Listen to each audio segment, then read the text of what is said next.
Don't be afraid to take smart risks and fail. True, groundbreaking innovation is inherently risky. Whether it's investing time, resources, or your reputation into uncharted waters, you must be willing to fail so that you can learn and so that you can learn what not to do, and create a better version based on your successful failure. Jack McCauley, what a great Irish name, and American based. His website describes him as an American inventor, co founder, and professor and innovator. He is my guest in Under the Spotlight in episode 104 of the All Things Techie podcast. Here's the show that loves to talk about gadgets and gizmos, from A-Logic to Yamaha, cameras to control panels. You get what I mean. We love talking all things techie. In fact, that's the name of the show. And here is your host, Justin Dawson. Yes, indeed. Thank you for joining us on episode 104 of the All Things Techie podcast. I am Justin Dawson. We're into the month of September. It is crazy busy. The kids are back in school. And I have an amazing guest on the All Things Techie podcast for this episode 104. If you'd like to get in contact with the program, you can do so. The details is going to be on the bottom of your screen right now. You can follow me on X, on Twitter, and also formerly known as Twitter, at Justin Orr Dawson, at AV Tech Junkies. That is the show handle. We also have Justin_Orr_Dawson, and Instagram Justin_Orr_Dawson as well. This program brought to you with Extreme Media. Just press play. Now we have a guest who comes all the way from California, and he was over in Dublin for the Dublin Tech Summit, which was on a week before, or about a week before, I flew out to Las Vegas and to Infocom 2024. So I couldn't be all places at once, and I was still getting busy packing and everything when I went over to the States during the summer. But it was great to catch up with Jack on Zoom for a full 1 hour show. Jack is an innovator in residence at Jacobs Institute for Design Innovation at UC Berkeley, professor at UC Berkeley, co-founder of Oculus. I'm sure you've heard of that, the VR headset, an American engineer, hardware designer, inventor, video game developer, and philanthropist. Jack is best known for designing the Guitar Heroes and drums for Guitar Hero. I'm sure you've heard of Guitar Hero video game series, as well as co-founder and former chief engineer at Oculus VR. At Oculus, Jack designed and built the Oculus DK1 and DK2 virtual reality headsets. Oculus was then acquired by Facebook, now Meta, for over $2 billion. It was quite nice talking to a billionaire. McCauley holds numerous US patents for inventions of software, audio effects, virtual reality, motion control, computer peripherals, and video game hardware and controllers. Jack was awarded a full scholarship to attend University of California, Berkeley, where he earned BSc ES in electrical engineering and computer science in 1986. Jack has authored numerous research papers in the field of artificial intelligence, AI, and mathematical modeling of AI-based systems, and is currently pursuing new projects at his private R&D facility and hardware incubator in Livermore, California. Jack joined me for an hour on All Things Techie Podcast, episode 104, and I asked him where his interest in all these engineering began. So I'll tell you how I got started in this. I have an older brother who's about 10 months older. The Irish twins, right? You heard that? That's kind of what it is. So he, a little bit more advanced. He's a year older, right? So we buy Lego, and they didn't have it in the state. I grew up in De Bilt, Netherlands, and my primary childhood was spent there. So I got back here when I was 10 or something, 11. So we had Lego, and Lego was on the market. I think it entered the market in the late 50s or so, but it showed up in Europe first. It's a European company, right, originally. So we had Lego, and I was just playing with Lego, and I advanced from Lego to taking apart plastic toys to taking apart appliances. This when I was a little kid. And so I started entering contests, like, building thing contests, like STEM, they call it STEM. They didn't call it that then, it's just a contest. And I started entering this and I started winning. And I got a scholarship. At 9, I got an award from a toy company for innovating a toy. Mm-hmm. So now that I look at that, I don't even remember what the thing was. I just remember entering contests to see who could build stuff. So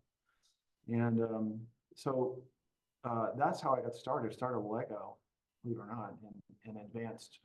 You start with little kid, you have wooden blocks, right? And then you go from wooden blocks to the next thing.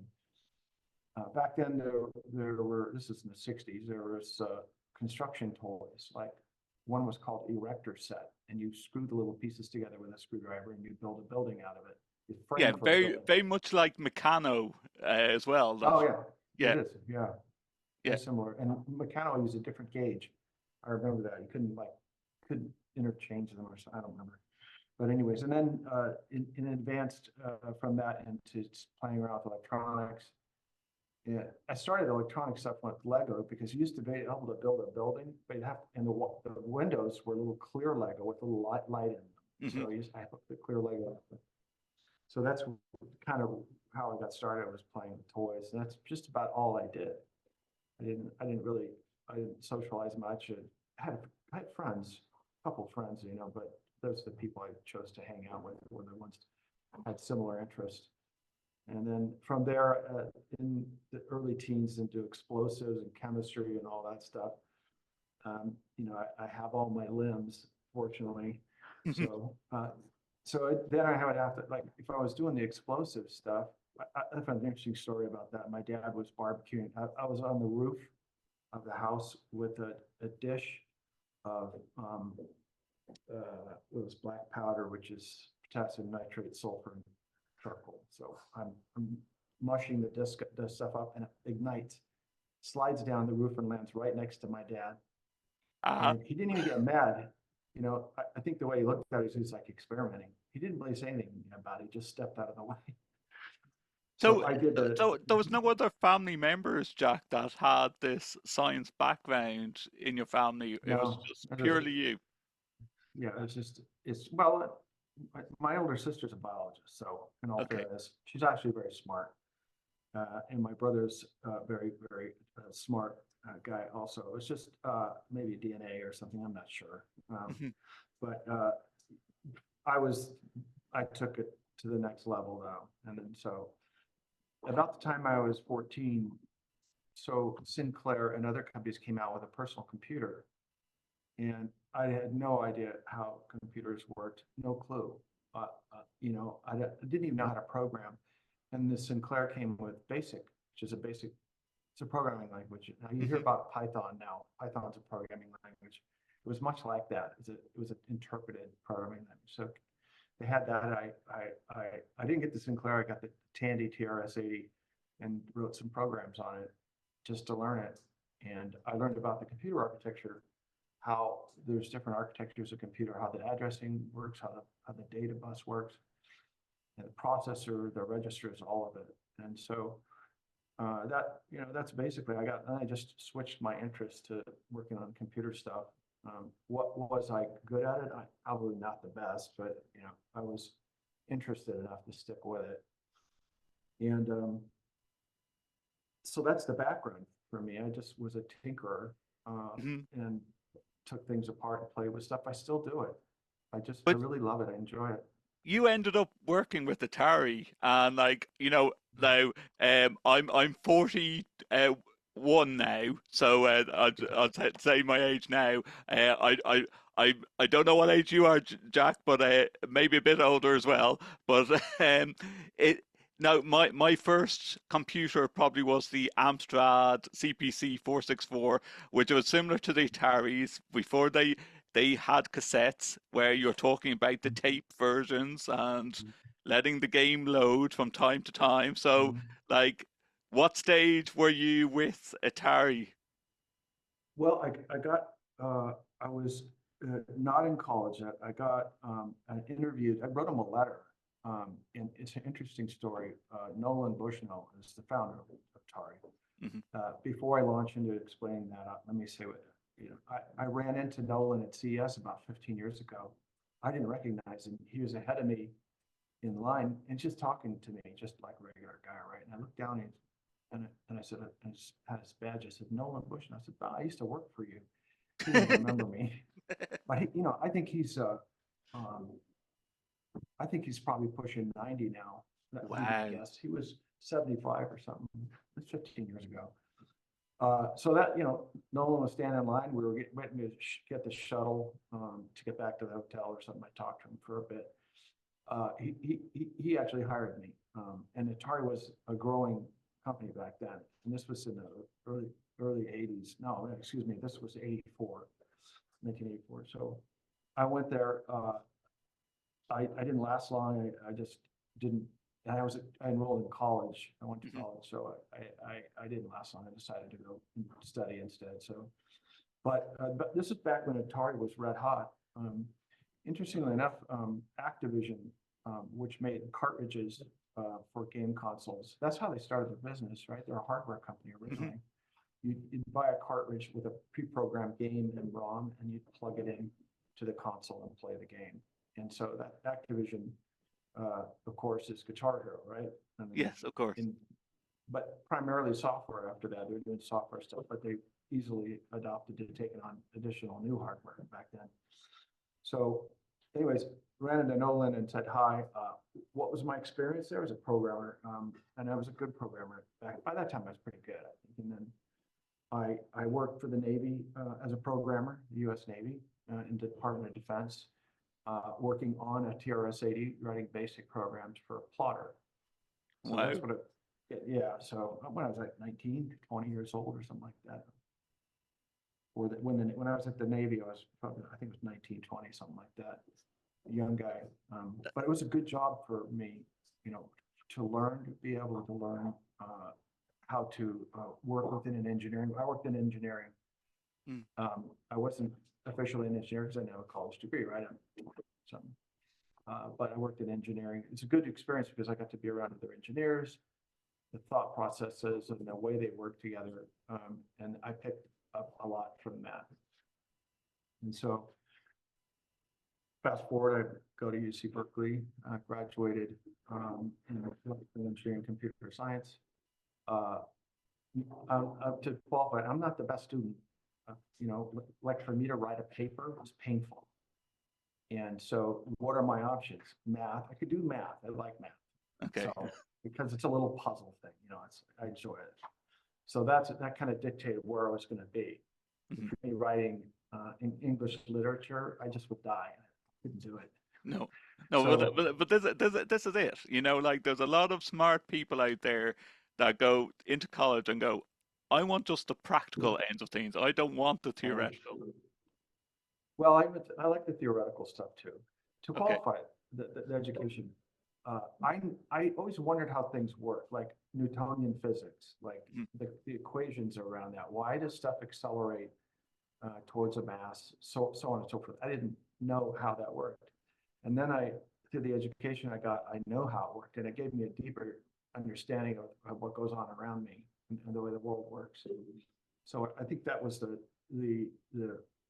to your point, the theoretical part of it. I think that was the part that really, launched my ability to understand what things were doing, optics and so forth. So I think it's a great school. I'm still involved with their stuff, not as much as I used to be, but I'm still involved. We built Jacobs Institute on campus. Now, Jacobs Institute is a makerspace, much like you hear about these things, right? Like universities have them with 3D printers and so forth. And this is a 3-story building with classrooms and also a huge shop area where the students take courses there in design and build things in programming. So it's a great space. What's missing from education in the United States, among many things, but primarily is the lack of hands-on experience, like touching and feeling things and assembling things and cutting wood. And if you do that kind of stuff, you begin to have a pretty good understanding of how stuff is made, furniture and so forth like that, and plastics.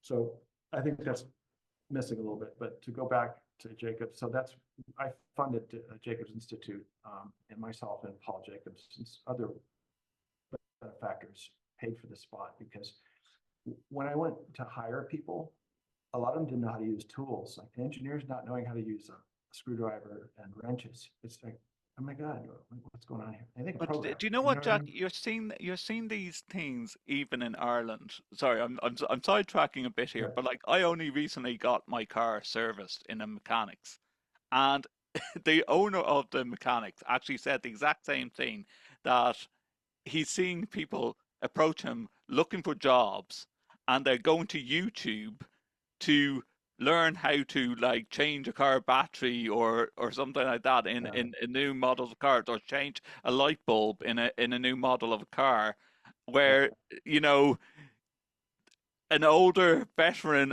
mechanic might just throw his hand out and go, give me the spanner and let's go. Yeah. Yeah. This is an issue. It's the changing work environment too. We are primarily in this area, primarily white collar professional engineer. A lot of I'm like 10 minutes away, 15 minutes away from Silicon Valley, very close. You have primarily white collar people sitting in computers all day long. Some like CAD and stuff, they use computer design stuff, but primarily that, and not working in a factory where you would be exposed to those kinds of things. So Jacobs Institute is just that. We give them hands-on experience building real projects that they can take out to their interview when they graduate and say, I did this here.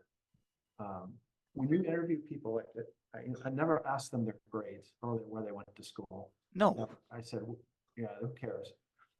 I mean, I went to good school, right? It's a really good school, but it's not what I asked them what they do. What are your hobbies? And if the person says it's golf, okay. The person says, I'd like to, build race bikes in my garage and put electric motors on them. Well, the conversation will go further,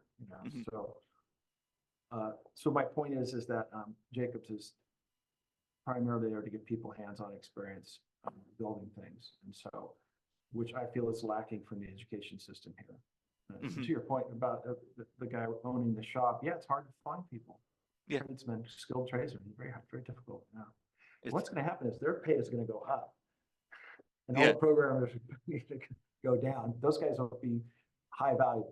Who are you going to call? Software engineer to fix your toilet or fix your sink? No, Yeah, I'm gonna call exactly. Klein. Well, exactly. Well, unless like you say you were at the Dublin Tech Summit, but like my dad, he was he's passed a couple of years now, but he used to be an electrician, and as things progressed, there's me like always being exposed to his shop and being an electrician and repairing small domestic appliances. I was repairing them with him at a young age. Now, then I went into the areas of tech that, may at his senior age be like too much with computers and audio visual Yeah. and the likes. But, you know, he couldn't get over how quickly things in between the 90s and going forward rapidly increased in technology, with digital radios and so forth. That you know, but having said that, he would always have the same thought as that how much things have changed so quickly that a washing machine now or anything, even a car, the first thing they do is they plug in something and they read a diagnostic chart off a computer rather than actually physically taking apart the unit and seeing what's wrong with it. Well, cars are a complex. Modern cars are very complex. Multiple computers and fuel injection and things that are invisible. They don't have a carburetor on them anymore, which is replaced by going to the auto parts store. You have to do diagnostics on it, find out what's wrong, and that may not be it. It may not fix it. And it's tremendously expensive to have your car work done now. And Yeah. It's pretty, here it is. Yeah, it's just really pricey. You take it to the dealer, $120 an hour, $30 an hour to work on your car. Yeah. That's pretty high. Yeah. So, yeah. to your point, though, you know, the thing that I look for when interviewing engineers was an interest in the stuff they're working on. Like if they go home from work and they're still working on it at home, that's the guy you want to talk to because you get Yes. more hours. Well, that's true, and like I've even seen that in the audiovisual industry as well, where you mentioned USC Berkeley. Like I was in USC in Southern California, because I'm good friends with Joe Way, who used to work with USC, now over as executive director of technology in UCLA, and so I toured USC while I was over in before I went off to Vegas, and like when he's recruiting, I think he's similar to yourself, Jack. He's always looking for the person that, you know, is going to be still thinking of a project even when he's off driving his car home from work. Yeah, and you can see that in the team that he's established around himself as well. But how That's so? w- your claims to fame, Jack, as a lot of people in your bio has said, it's like you were heavily involved in Guitar Hero, and I think everyone knows that game. And if you don't know that game, where have you been in the past yeah. decade or more? Yes. My I'll just tell you the brief history of my experience there. I worked with, this is how it rolls out for me. I work with someone, I stay in touch with them, I do a really good job, and they recommend me to someone else. And this has happened with Oculus and Guitar Hero. The guy I was working with, he's British guy. He had a company that was owned by Take-Two, which is Grand Theft Auto. To make a long story short, Take-Two has a hardware wing. They did, I don't know if they're still around, called Joytech. And Joytech was founded by this guy. Mm-hmm. This guy hired me to help him with stuff, engineering stuff. So he gets a call from another guy who's the CEO of Take-Two, Kelly Sumner, and Kelly was the GTA guy, Grand Theft Auto guy. He's the one that pushed that project through originally. So Kelly goes, excuse me, the fellow that I worked with at Joytech, his name is Lee Ginchard, goes, hey, there's a guy you need to talk to. His name's Kelly, and he's going to meet you at CES. So I go to CES. This is in January 2005. And I see him there, and I see the stuff there, and there's two plastic guitars and a PS2 dev console. The old good guitar. PS2s. I love the PS2. Yeah, great piece of hardware. It's a PS2 dev console. A development console is different than a console that you buy. It's bigger and so you can debug things or whatever. And they had it running there, and I didn't know what to think. I thought it was. I'm not a rhythm game guy. This is 6 years after DDR was launched, Dance Dance Revolution. So that's a rhythm game. So it's in that genre. Dance Dance Revolution was a smash hit. You saw it at the arcades and people dancing on it really quickly. Oh, you see it on YouTube. Yeah. Yeah.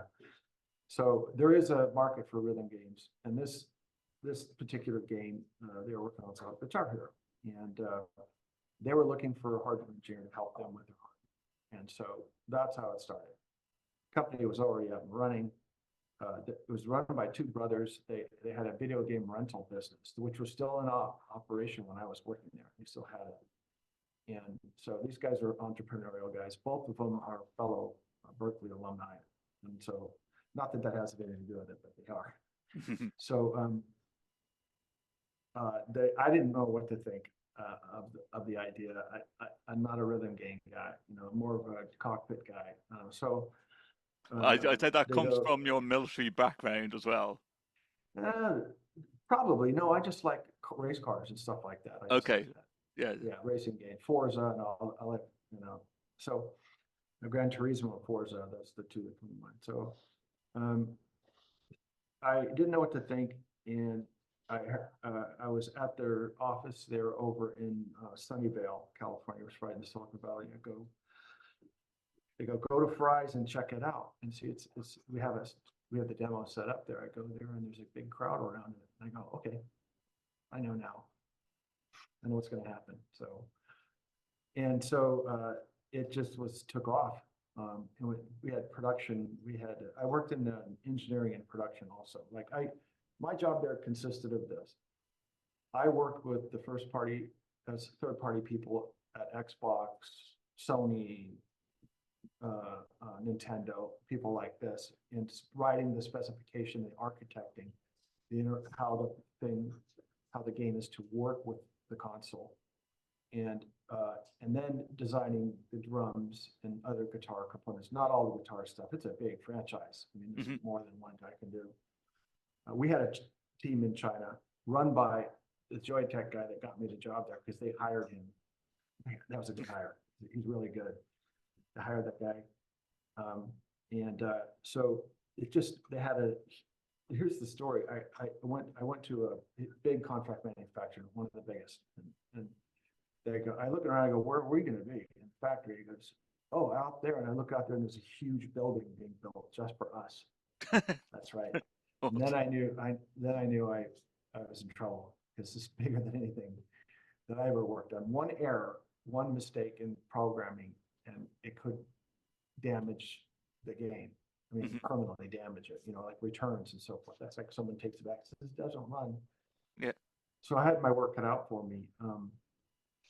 I primarily was the technical lead on it, not on the programming side and all the hardware specifying. I know the consoles, what's underneath them, except for Nintendo, not so much because that's a closed system. But the Xbox I knew was basically Windows NT, and Sony's PS2 was POSIX. So I knew all that stuff.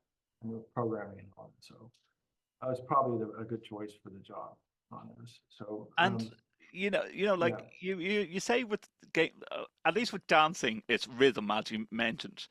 With the likes of Guitar Hero, with guitars and drums, had you any music background, or you just? Yeah, I do. I wouldn't qualify myself as a good musician, but I have a background in music. It's, from third grade till senior, 12, 14 years in music school. So Okay. yeah, I had a background in it, but I'm not like a professional musician. It's just I did it because I like doing it. That's the other thing is like art is very important in the development, in my view, of a good engineer. I'm primarily on the art spectrum of things. I worked in entertainment. To put me to work on a tank, like a battle tank, I would never be able to do it. I wouldn't want to do it. Yes. It's not my thing. But anything that involves art. So I think art is underrated and music is underrated. Education in music and art. Those are like options you took when in California. That's where after I came back from Europe, we lived in California. That's where I spent most of my time, sitting in class, in history class. Oh, no, no, very similar to me.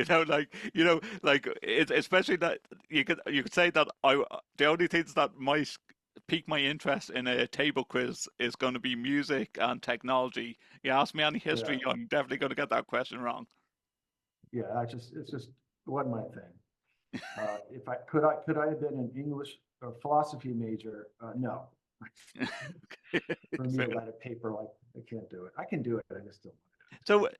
So with Guitar Hero, then what would you say was some of the biggest challenges that you faced over getting the guitars out and the drums out? The schedule in the video game business, they had Black Friday. I'm not sure. Yes, yeah. Oh, well aware of Black Friday and Cyber Monday now. Yes, yeah. You have to have the content finished by then in order to get it into the stores for Christmas and selling. So the stressful part is the workload leading up to that. And then after the game is launched, I just kind of like disappear. I like hibernate and recover from the workload. I'm working like 12, 13 hours a day. Wow. It's a large workload, yeah.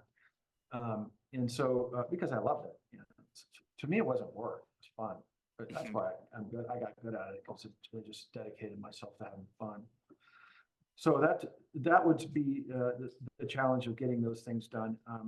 The drums were challenging. We had a lot of issues with that at first, which were eventually fixed. There was another game called Rock Band. Yes, I remember Rock Band. Yes, Rock Band was our partner They wrote our game, our first Guitar Hero 1. They wrote it. We hired them. It was Harmonix, a studio. We hired them, right? We didn't have the capacity to write a game. We didn't have the experience. And Harmonix's claim was that we could stream the music beats with the symbols on the screen. We know how to do that. And later on, when we changed over to Activision, because we got purchased by Activision, we used Neversoft, another studio. And they said, it's not a big deal. I don't know what those guys are talking. They kind of made that up to make it seem like we really needed them. But anyways, they did a great job. So Rock Band was a competitor, and Rock Band suffered all of the problems that people who have not built hardware before for the masses suffered: returns. And sometimes it's something very simple. And one of the issues, and I'll show you this here. Mm-hmm. You see the cord coming out of here like this? Yes. Yeah. It will snap. It broke there on the guitars, and they didn't have a strain relief on it. So there's stuff like that they didn't know. So yeah, fortunately we had I had a lot of experience, and formerly mentioned guy did, the Joytech guy, we know what we're doing. And so yeah, it was a challenge in the quantity of materials and quantities of stuff. We had container ships full of plastic guitars. Because let's not forget, like we're talking about the times that, like, only in the past, I would say, now correct me if I'm wrong, 5 to 10 years maximum, are we doing a lot more wireless devices and wireless and Bluetooth devices, and even your headsets. You know, I'm still using a cable here because I'm plugged into a mixing desk here in my studio. But you know, when you have devices and consoles like that, and you're drumming away or you're using guitars, you know, like, and you're trying to go with the rhythm, you know, of course that's going to break all the time. Yeah, the qualifier, the majority of our guitars were wireless. Yes. We didn't have cabled guitars. Guitar Hero 1 guitars had a PS2 connector on them. PlayStation 2 is this weird flat thing. Kind of looks a little bit like a giant USB port, a little bit. So the majority of the product was wired, wireless, excuse me. The Xbox stuff, not so much, but later on we were able to get the Xbox stuff, Xbox One, original Xbox, in wireless format. So yeah, we just didn't have any problems with our stuff. We had quality builders, and we had really good engineering staff. And to contrast that to what's happened with the Oculus stuff, which 50% returns is a disaster. We had 0% returns at Guitar Hero. 0. Wow. These are people who buy it, and it's not necessarily broken, but it's just kind of underwhelming, and they take it back to Costco, and Costco gives them their money back, for example. You have 30 days if you buy it. Yeah. Well, now you've entered that realm now, Jack, talking about the Oculus.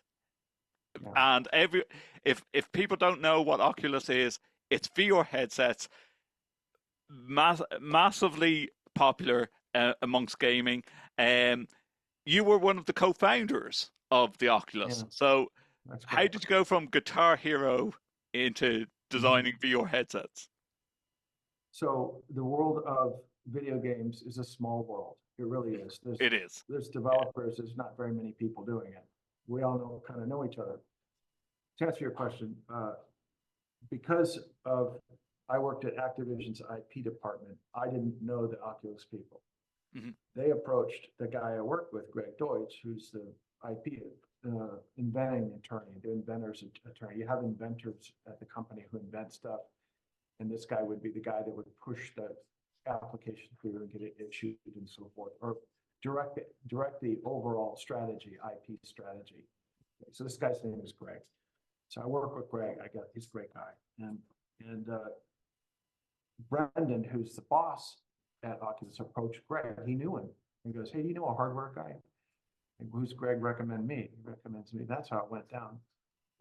And then Brendan comes over to my studio. I had a research facility. It's gone now. I sold it. Comes over there and he shows up and he has something in his hand. I look down. It's a VR headset. I go, "Oh no, here we go." So he brings it in and shows it to me. It's actually pretty good for a demo. And so I didn't know about the product, but I liked the guys. If I like the people, I know I can work there. And that's reality. I liked, for the most part, I liked everyone there. And I knew that if I have a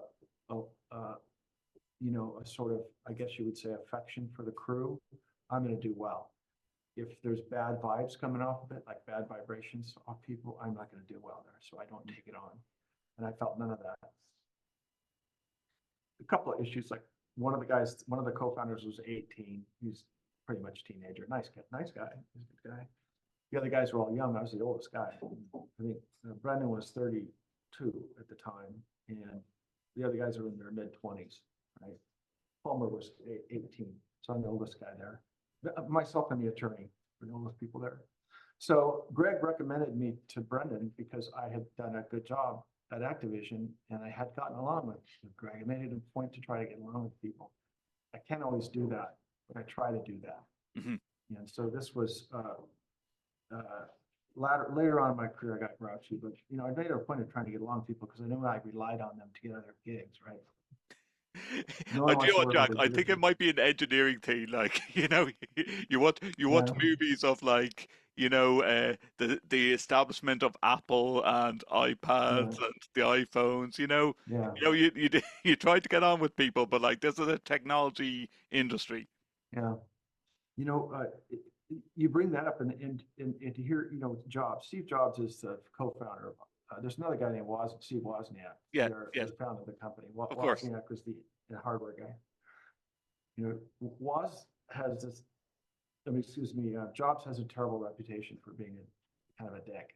Yeah, we can say it. We can say it on this. Yeah, but I don't think that's true, and this is why I say that. If you look at the people working at Apple, they're all older people because they've been there for 20 years. Yes. And if it's a crappy place to work, surrounded by jerks, you're not going to last long. They'll leave. Yeah. They leave. Yeah. So that's not the case. So the ancillary evidence is that he isn't a jerk. He's actually probably a pretty good guy. Yeah. Because if you have a jerk boss, it spreads throughout the company, the vibe. You know what I mean?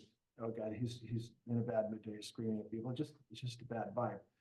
So my take on it is that he's was a good guy.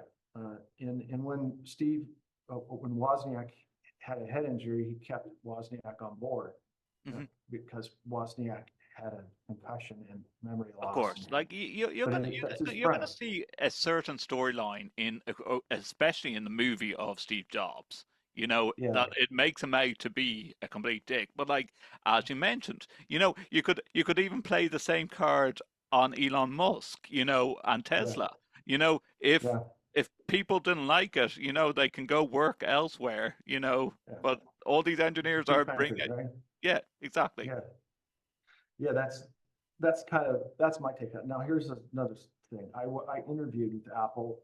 This was in like, I don't know, 1980 or something like that. It was a long time ago.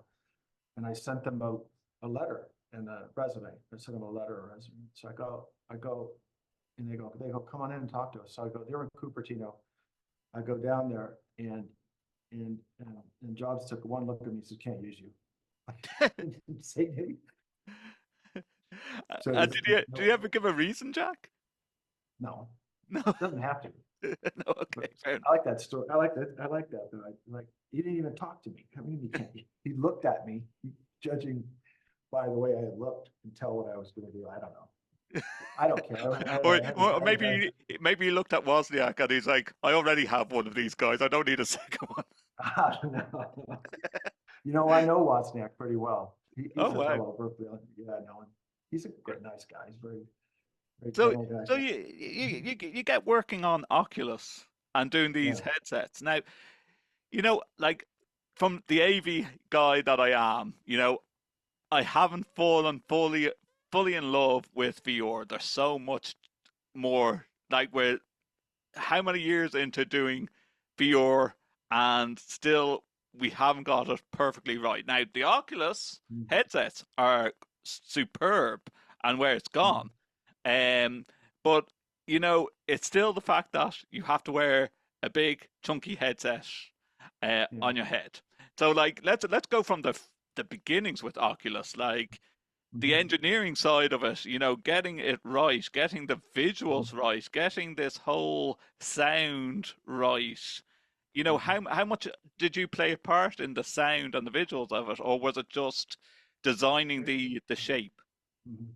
So I'll tell you what my role was there. My role was to take a prototype and get it into publishable form. Hmm. So I got a manuscript, a handwritten manuscript, and then I have to get that published. So it's a major league undertaking.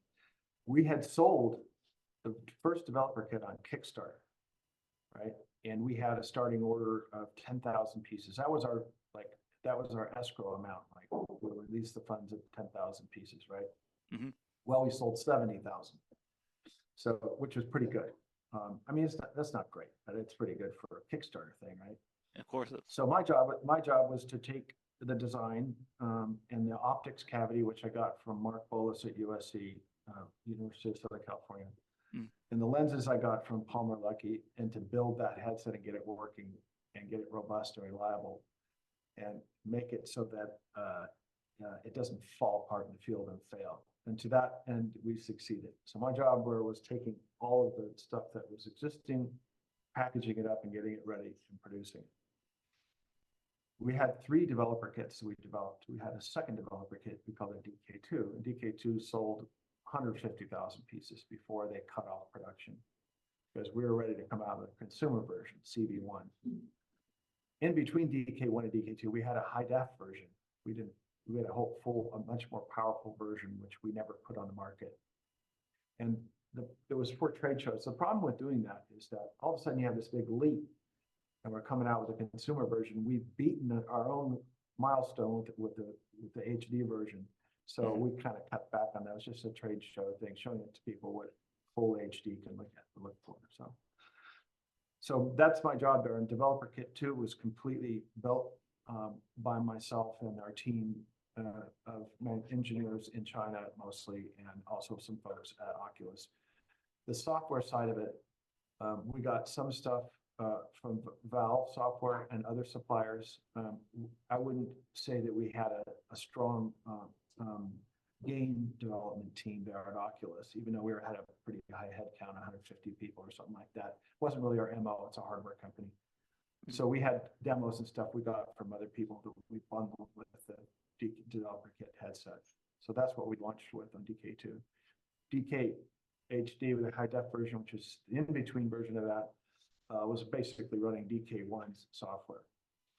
At the same time, this is interesting, what we were working on our DK2, which was a seated experience. In other words, you sit down in front of with a computer screen or the hand controllers, and you run your hand controllers around seated. Valve HTC came out with a room experience.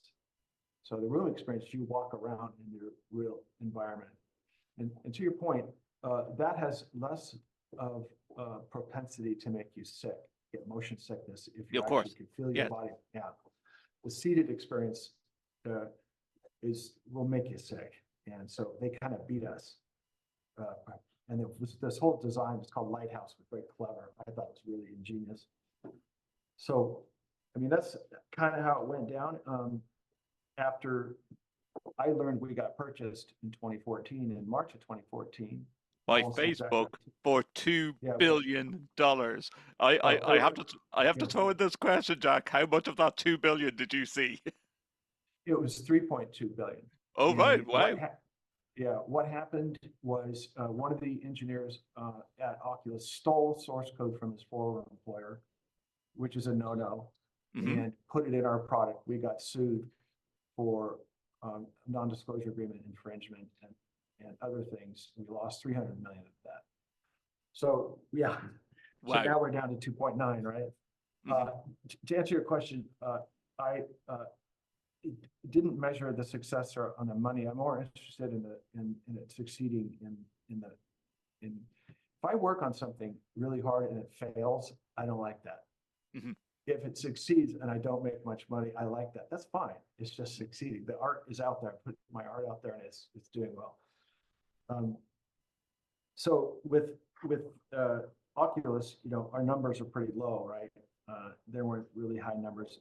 contrast to Guitar Hero, which is 64 million units, Wow. which was back then was huge. Yeah, it was Yeah, huge. it is. Container ships. Yeah, And when cool you think of product. the year that it was in, it is absolutely Yeah, massive at the time. Yes, it yeah, is. it was. Yeah, it was everywhere. The culture, everything. And so Oculus, we pretty much got beaten up by Valve software, and they had a better system, although more complex to set up and so forth like that, with fewer vestibular illness, dizziness issues, right? Hmm. That's the main problem with it. It makes people dizzy, like Yeah, it 10%. does. Yeah, Yeah. like I work in audiovisual. I work in a school of nursing. We have looked at several times. Our faculty have looked at virtual reality through Mhm. headsets, and can we teach our students, you know, how to do their examinations of a body through VR?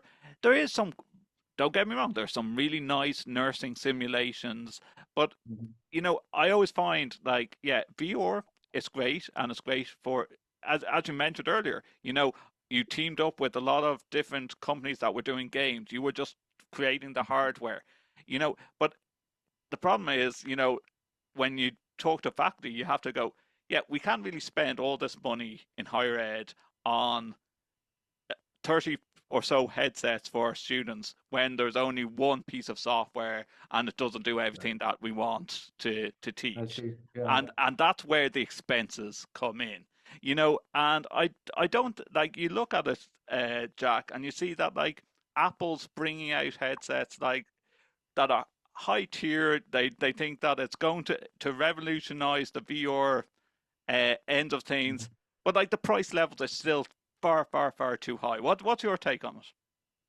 It costs as much as a house in India. I mean, Yes. yeah. Here's uh, yeah, that's a good point. So in Mexico, right? I had a house where I sold it recently, but I'm going to the Mexican guy that's at the front desk. He's got an Apple iPhone 14 or something. I said, that's an expensive phone. He goes, yeah, I know it's expensive because I know what he gets paid. $8 a day, $8 a day. And the way they do that is like a lease program. So it's a creative way of allowing you to use the phone, and you're making payments when you make your payments on your phone, on your on your bill.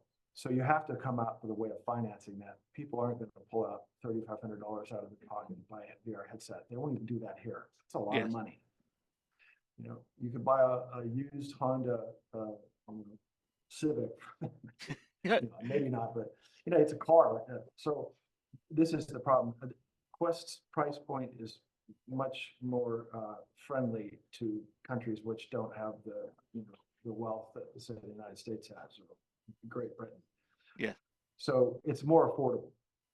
And let me tell you what the problem with my view, only my view maybe with Oculus. Now I know their numbers, and it's not very good. Their Hmm. sales numbers. It's been 10 years.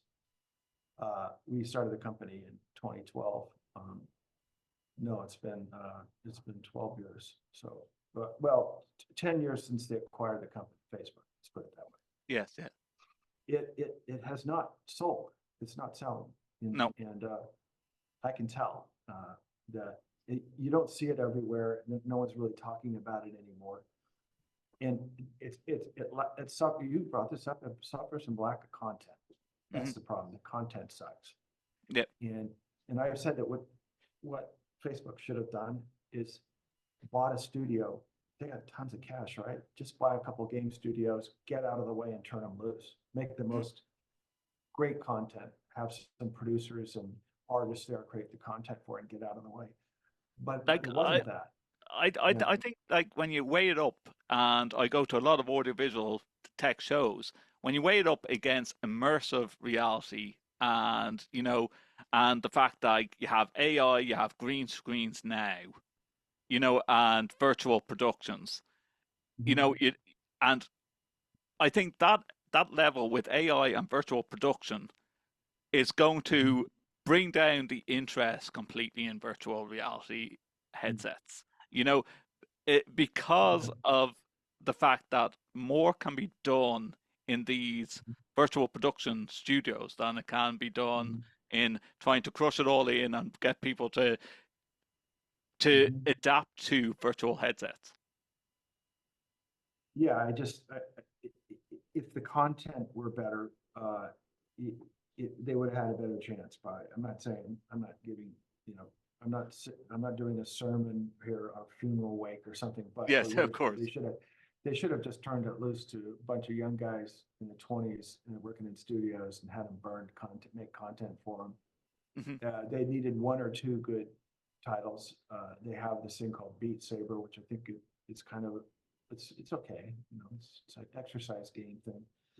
But they didn't do that. They tried to do it indigenously, internally, and they're just not set up for that. It's an advertising company trying to make video game content without artists. And So so I have to ask you, Jack, like, what's your thoughts, personal thoughts on the metaverse and Zuckerberg coming out like a couple of years back, the headsets, changing their Meta mind. and metaverse. Is it ever going to catch on? He's not a gamer. Yeah, And a gamer, no, yeah, he's not. He's a business guy. He's a good businessman, you know. And if he were a gamer, he would know that that's a challenging thing. There was a game called Second Life that came out in of course. 2000, yeah, right, and has like 1 million active users. That's not very good. That's been 24 years. Look at Roblox. Yeah. That's a stunning, stellar hit, and it's simple, cheap graphics. It's a social game, right? It's got, But I you know, I you got I think the funniest Boba. I think the Yeah. funniest story I've ever heard, Jack, about Second Life was that some of our national broadcasters here in Ireland placed their studio in Second Life and then never looked Huh. after it. So a friend of mine actually moved in virtually and took over their building that they made in Second Life and made it a pirate radio station virtually. So this is the That's type funny. of things that could go on. Is that Yeah. hacking? Yeah, I don't know. But like it was a Second Life. If you're not looking after your building, well, someone's going to break in and do things. So Yeah. And if you were to write a game for the metaverse, it would be like GTA. You know, yes, we can go around and raise hell, but that's not the culture of Facebook. no, That's not their thing. But that's what I would have written. You know, you could be a crime boss, you know, mm, yeah. But like Formula One, right? you look at the Facebook Meta model, as you say, and you see like the most popular things are the Instagrams, the social media, and the WhatsApp. That's still Yeah, going on. Like yeah, interesting. Like I noticed that not as many Americans use WhatsApp as we would do over in Europe. I found that really yeah. interesting when I was traveling across America. Now, but anyways, I'm sidetracking a bit. You have Guitar Hero, you have Oculus, but you've worked on so many at the moment, Mhm. and you've have a couple of your engineers walking around your labs. That wasn't just virtual productions, there, guys. Yeah, Off mic, you were telling yeah, me about you yeah, were working on water. Shall I say yeah, water purification, or what? What? Explain this to me. yeah. Well, let me tell you the history behind this, and maybe you can understand how I. So this guy I know, he's a friend of mine. He got a hold of this device, and it's a water purifier, right? But it's only on paper, and so we started playing around with it, and I came to the conclusion that the paper as it was written wouldn't work, and so completely restarted it a couple times. And so here's the problem, and this is where I got attracted to this thing. This is why I work on it pretty much full time, actually in the morning also. Is in a lot of countries, even in Europe, you can't drink the tap water. Of course. It either tastes bad or it's got bacteria in it, and so and then people go around and they buy bottled water. You see them buying plastic bottles of water, right? And they drink it. Why don't you just make the water in your kitchen? Like, get pure water, you know, and maybe it's slightly alkaline or slightly flavored, whatever. So this is what this thing does. It gives you pure bacteria and virus-free water that you can use as drinking water as an alternative to buying bottled water. Mm-hmm. And is there a market for that? There is. Of course there is. And I do. Yes, of course. And so this is what we're building here. And this has been going on here for me for about since mid-July, roughly. We I think there's a market for it for people who have kids, like in Mexico. It's an adjacent country, has different standards, right? You can't drink the tap water there. You can drink it here. It's you know, we tested this is interesting. We tested the tap water, right? Different types of tap water. They have this thing called reverse osmosis, which is a pressure vessel that pumps water through a membrane and it gives you pure water. Even the stuff that came through the reverse osmosis filters has bacteria in it because it was built in a factory that has bacteria inside. It's not sterile. Mhm. So this gets rid of all the bacteria. And so if you have a family of babies, you can just stick the baby bottle underneath there, put the powder in it, formula, and then fill it up. And you know that it's good quality stuff for the baby. So this is what kind of the mode of thinking that we have on us. Now, can I, as a video game engineer, produce this thing and get it built? No, I don't know how. I'm not an appliance guy. So we're going to take the concept and then take it out and show it to appliance companies and see what their interest is. Keurig, Nespresso's, people like this who have renewable revenue coming in off their machines. This is the key, is to have the revenue keep coming in. Once they buy the machine, you don't make any more money on it. So we're gonna have cartridges and stuff for it. So that's what we're working on. Prior to that, I worked on climate change issues, inflation, cybersecurity, electric vehicle technology. That's why I taught at Berkeley. I'm not really doing that right now. EVs, how electric vehicles work. A lot of people don't know how they work, but how the motor works, the physics, those things. So I do know that pretty well. So Like that's you kind of you never had an interest in joining a big firm like Tesla and building that next car? Yeah. So when I went to go to Oculus is bought, I have to go work at Facebook, right? And so I'm thinking about it, and I go in there and I see bean bags on the floor and weird furniture and the culture. I just don't fit in. I don't fit in. Okay. I swear, and I'm outspoken, not to the point where people get hurt, but I say what's on my mind, and that just doesn't fit in there. At a studio or someplace like, yeah, they're fun. He just runs his mouth, but there I wouldn't fit in. The whole way you have to use language and stuff, it's just weird. So to answer your question, I think Tesla would have a better chance with me, but I probably wouldn't last either. The thing I heard about Tesla is the workload's too high. They're very high. And I heard that a couple of guys from VW went to work there, and they're used to like a 35-hour work week, and it's 60 there. Wow. Didn't I don't blame them. You can't do that. You can't do that. That's 5 12-hour days. That's a lot. Yeah, of course. Yeah. So out of all the projects that you've worked on, and you've had some variety there, Jack. Yeah. What if I was to say, even pick your top 3, what would your top 3 be? Yeah. So I worked on Terminator 2, Dick Tracy. Did you really work in Terminator? That is cool. I did. I worked for Cyclotronics, which is Kodak Research, doing audio engineering on those feature films. And my role there was on the Sun workstation writing software simulators for an audio engine. That's what I was doing there. And so it was called Cinema Digital Sound, and it got an Oscar. I didn't get an Oscar, but in '93 it got an Oscar for innovation. So the guy that I worked with there who hired me, he's the boss at Kodak Research. I stayed in touch with that guy for 30 years. I didn't particularly like working with him all the time. He's tough. He's a tough guy. He's just tough on you. And like I'll give you an example.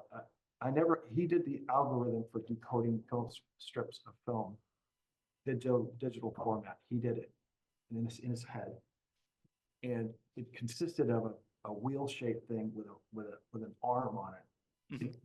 I'm telling you that and I never understood how it worked.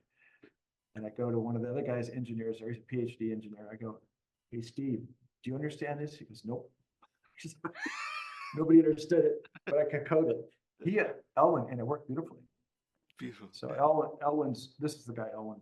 His specialty was game theory. Like statistics and odds for games and so forth like that. He wrote Winning Ways, a book on game theory. So this is the guy I worked with. That was the best place as far as the workload goes, it was weekends, 12-hour days, and then 8 on a weekend, 8-hour, 1 8-hour day. So it's a lot of work. Nice to see your stuff go into production, although it's dead now because Dolby beat us up. Dolby has their own digital system. So Yeah. So yeah, it wasn't like I was on set, to be honest with you, because they wouldn't allow me on set. I was basically in a room on a computer, Typing away, coding away. Yeah. The unsung, unseen heroes of these type of films. I totally enjoyed it. I wrote all of the software for that. This was simulating synchronous logic, which is to switch digital logic. I wrote all the software for it, I wrote simulators, prop delays on gates, and copying it from the TI data book, all that stuff. I did it in software. So it was a complete simulation of the entire system. Yeah. And eventually I figured out how the thing worked. I understood it later, but it was like, I go to Elwin, I go, I don't get it. I don't get it. He goes, you never will. So you had that. So that would be number 3. Where would be number 2 and number 1 then? Well, okay, so I build cars. That's my hobby.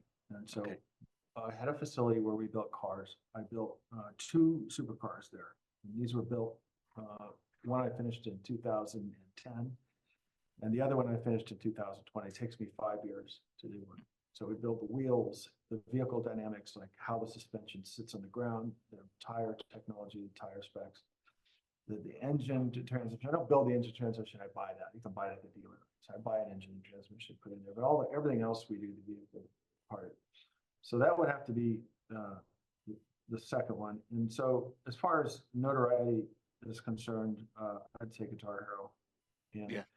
The nice part about that is the guys that I work with, I stayed in touch with, and I'm a trustee of the university. I got that gig from my boss at Guitar Hero because he's a Berkeley guy.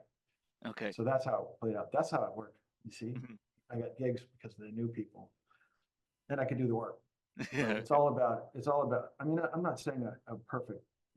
There were points in time where I was losing my marbles working there, but that's how it plays out though, because the people you work with, and then Kelly Sumner, the CEO of Take-Two, former CEO of Take-Two, I went and did a startup with him. It did fail, but he asked me for help. I jumped in and helped immediately, no questions asked. I didn't get paid or anything. Just did it for free, like this water thing for free, freebie. Yeah. So what do you want to have on your gravestone, Jack? Like what would be? So Guitar Hero obviously be one of your favorite, but like, what you work on this water project, you're doing this for free as you mentioned, but like, what's your ambitions for the future? Is there anything that you haven't done that you still want to do as one of these engineering types? I'm just going to do small stuff like this water project thing. I don't want to do any big projects. I'm not building cars anymore. I stopped doing that. It's just too exhausting, and it's like running a company. So, I spend more time with my grandkids and family. Actually, that's where I'm at. That's why I sold my facility. I sold all my equipment. I moved into this place here in December. I think it was December, but I stripped myself of the burdens of all that stuff because I had a lot of stuff and I don't want that stuff anymore. It doesn't. Well, I doing my research before this podcast, I see that you had quite a mansion in California a couple of years back, and you talked off mic to me about like buying a place in Vegas. So like, where do you want home to be in the future? So okay, I buy a house in Vegas. It's a mansion. It's beautiful. It's right on a lake, and it's a modern home. With like Frank Lloyd Wright type style. I love that stuff. Huge floor to ceiling windows and blah blah blah. And then I went out there for a couple summer days and discovered it's too hot for me. It is like from being in Vegas, it's ridiculously hot. Yeah. It's like a furnace, and like 2 months out of the year, you don't see people outside because everyone's inside. And so I don't know. I think I will hang on to the place. I rented it out, actually. I rented it to a YouTuber We'll see how that works out. Yeah, he's a, he's a YouTuber guy. He's an influencer. You know, it's interesting. The guy's making bank. I think he does that in some trading to crypto or something. He's one of those crypto YouTuber guys. So long as he doesn't lose So all his crypto and then like owe you loads of money in the rental. you know what's interesting is like Palmer, the kid at Oculus, he was into crypto, Mhm. Bitcoin. He goes, "You heard of Bitcoin?" I go, "That's a scam. I'm not going to put a penny of that." He was paying like $3 a coin or something like that for back then. It was. He was buying all of it he could. I should have listened to him, huh? But you know, I this is what I want to do. I would just want to like chill and take it easy and take on less workload and spend more time with my grandkids. Is what I want to do. And has your grandkids taken any interest in anything that Well, granddad? he's too young. He's t- He likes blocks and things like that. So he's like 2.5. So he's a little bit young. When time comes, I'll get him in here to work on stuff with me. So, but right now he's too young. He's cute And though. so, do you still teach at USC, or do you do I, any? I have I'm an innovator in residence at UC Berkeley's Jacobs Institute. I taught for 3 years, and the class that I was teaching was canceled. So Right. I'm not really doing that right now. I cut down on my workload. And here's what I discovered. Teachers really, really work hard. It's Mhm. hard work. You have to know your stuff, right? You have to know the subject matter like in depth. And I do. I taught electric vehicle engineering, like how they work. But the guy I was working with, the professor I was working with, decided not to run that class anymore. He just wanted to do his, I think he's just doing his research stuff right now. So I'm not really doing that right now. I haven't actually approached my dean of engineering about doing that. I get asked to do stuff there, but I haven't really approached him and like doing any like pro bono or volunteer work there. I Mhm. just haven't lately. So, So, but I did, you know, I use their part making facility, their laser printer, their laser cutters and all that stuff. I love to use that too. well, if you can use them, use them. So how far do you think you're away from this water purification? Well, we've had a couple of resets on it. I think it, you know, this is how it will go down. We built the prototype. You kind of see it right there. I don't know if Mhm. you Yeah, I kind can of see see it. that, Yeah. but we built the prototype. We got it working. It's got some issues, but we're finishing up the software and getting the boilers and all the other stuff to work. So that's what we're doing right now. So to answer your question, it depends upon when the production starts, and that's not clear. Mhm. Because right now we're not clear on what we'll do for the production part of it. So it depends. Ideally, what you want to do is bundle this up with the IP, the patents, and sell it to another company. You don't want to get in making that thing. It's a headache. It's a not only is a headache, it's a dangerous. Not that it's physically dangerous, but it could fail completely, and you spend Mhm. all this money and time on it, and you lost it all. Yes. Yeah. So financially, I more can call video game stuff better than I can call that stuff. I can call it pretty Yeah. good, Yeah. but not that stuff. Do you still get time to do any gaming, Uh, or, or have you well, any interest now at this point? poker. Poker. Yeah. Hence buying Yeah. a house in Vegas. Yes. Now you know my MO. I don't, because I worked in that stuff, it wasn't like I ran home and played games.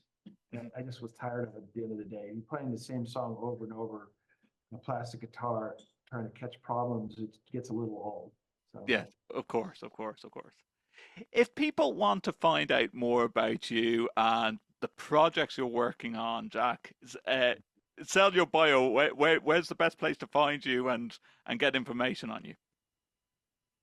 uh, well, there's some Wikipedia stuff and online, you just Google my name and there's articles going back 10 years and podcast interviews like yours, Justin, to consult with, and they can reach out to me on LinkedIn if they want to talk to me, get back to them. Well, for a guy that has worked on so many projects, I've taken an hour of your time, Jack, and I'm really appreciative of Thank you. it. It like your stories is fantastic, like like that, you know. when you start talking with some of the engineers behind things, you see the real unsung heroes that go behind making some of these really amazing products.